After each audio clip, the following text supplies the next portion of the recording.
What is the prevailing idea about the fact that so many of these sightings are reported and so many are documented, and yet there is has never been any kind of public contact by aliens, which of course would remove the necessity of having to do all the research?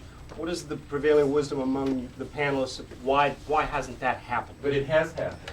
And I think that this is, can I comment on this? This is really kind of gets my rockets fired. You want me to stand up here? You know, because rockets fired. You know, whatever fires your rockets, and this fires mine. Because here's the thing: these objects have flown over restricted airspace, been tracked on radar and photographed over the nation's capital in 1952 when we were detonating the first hydrogen bombs at Bikini Atoll. These objects have hovered over every major metropolitan area, have been videotaped and filmed throughout the world. They are currently going in and out of Mexico City International Airport several times a month, being tracked, visual, onboard radar, air visual, and ground visual, and people on the ground filming them. Is it reported on the ABC Nightly News? No. They have done about all they can do, short of doing something that would get a missile fired at them from landing on the White House lawn. I think that the bigger question is, why is it that there is this invasive national security state that has kept this issue off the public radar screen in clear violation of the freedom of the press? And I think that is what the media needs to start investigating amongst themselves. And there will be a very large story. I'd like to add something to that, too. First of all, it's an absolute myth. It's an absolute myth that we are in a minority position in the country in terms of people who take the issue seriously. All of the polls have consistently shown that the majority of the American people believe that UFOs are physically real. The percentage which will say they are imaginary or hoaxes or misidentifications is now down to 25% or something like that of the public. I did a radio program recently on a very brief thing on a New York City Channel 11. They did about a 5-minute piece on an abduction case that I had worked on, interviewed the people, and they had a website, and they asked people to respond to the website if they thought that this case was legitimate, these people were telling the truth, and abductions were taking place.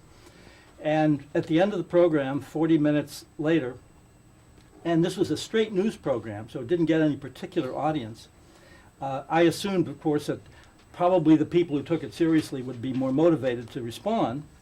So I felt a majority would probably say that they accepted the reality of this, perhaps 60% or so.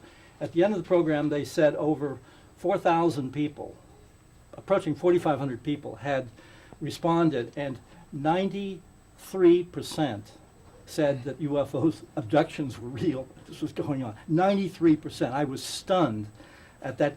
And the basic thing is that the mainstream science, conservative mainstream science, and conservative mainstream press will not take it seriously, and there's this mistaken illusion that somehow they speak for the American people, and they don't. On a television program in England, it was supposedly a debate. Can you look at this time? Okay, in 1997, a 2-hour program was supposedly a debate in response to the question, do you think Earth is being visited by alien spacecraft? That's a modification of that's about what it was. You could call in one number to say yes and another number to say no. It wasn't really a debate. There were 3 of us good guys, 3 con men, professors of physics, astronomy, and psychology, on the con side, I should say. Anyway, 100,000 people called in. 100,000 people called in. 92% said yes. And I must admit, I was surprised as well. I was on a program out of Oregon, a town meeting sort of program, and they have a different question every Sunday afternoon. Normally you get 60-40 split on questions of public interest. Again, the question, this was a slightly different question. Do you think the United States government has told us all it knows about flying saucers? 3,900 people called in, 90% said no. Not 60-40, 90%. I've given over 700 lectures coming on very, very strong that some UFOs are alien spacecraft, we're dealing with a cosmic Watergate, etc. I've had 11 hecklers in those over 700 lectures, and 2 of them were drunk. And the audience took care of the others. So people keep constantly asking, don't they give you a hard time? You know, what are you, a masochist or something? No, they don't give me a hard time. That includes management clubs from McDonnell Douglas and Lockheed and a whole bunch of other professional groups. Chrysler Corporation Management Club. That's not little old ladies in tennis shoes. And so the real world out there is very different from the perception provided by the nasty, noisy negativists, as I call them when I'm in a good mood.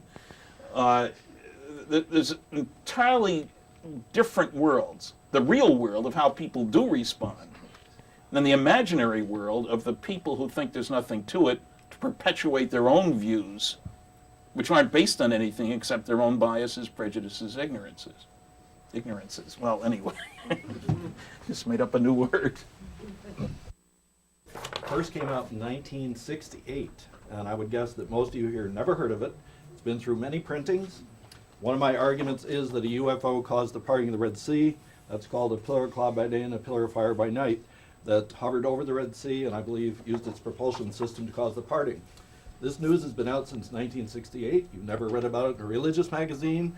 You've never probably read about it in the newspaper either. The religion side of the story is tricky. There's good news and the bad news. If you read John Mack's book, the good news is we're dealing with a reality here which says there's something greater than we are out there. That's an old-time religious view.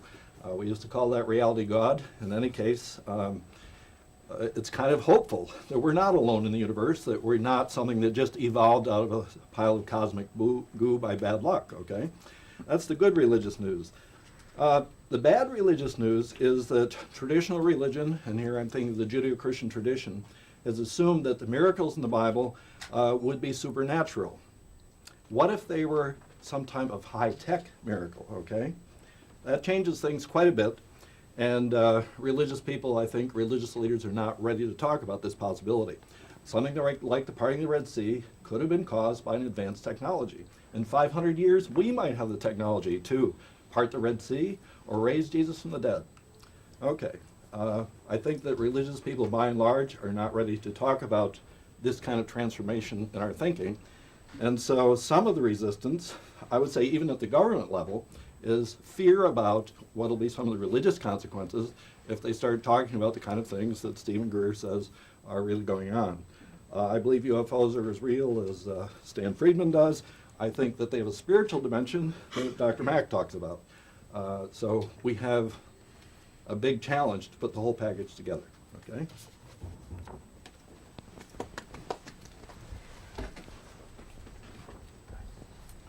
Those of you who know me, you probably know that I'm sort of a nuts and bolts kind of guy. We have God knows how many recordings now of objects flying through our skies, which we've termed UFOs. Well, there may be only UFOs to some people who don't know what they are, but obviously the people who do know what they are, they're IFOs because they're already identified. I don't think there's any question as to whether we have something flying around this planet that is most unusual. But let's look at the case of the pilots. Who's flying these things, and why don't they just jump out and meet you on the corner and shake hands? I think that's what the question is all about. And there may be a doggone good scientific reasons, if you stop to think about it, why this is maybe nearly impossible. Now let's just suppose, as has happened in certain areas of the world, where people have seen ETs at close range and handled them. The ones that I've known, some of them that this has happened to, wind up dead. And they die of symptoms of severe infections, like the case in Brazil, where they died of Ebola-type bleedouts.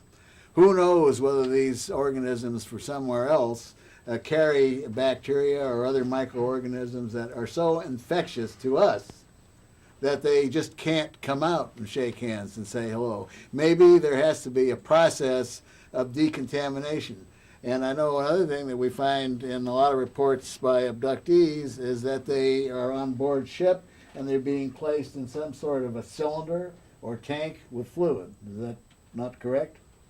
And who knows whether this fluid or this cylinder might be some decontamination project, so when the abductee is returned, he stays alive. It may kill off earth bacteria as well as killing off bacteria or microorganisms that are deleterious to those that are doing the job. So what I'm saying basically is there may be a lot of good practical reasons why the pilots of these craft don't jump down and go to Madison Square Garden and say, hi, we're here and we're from another world.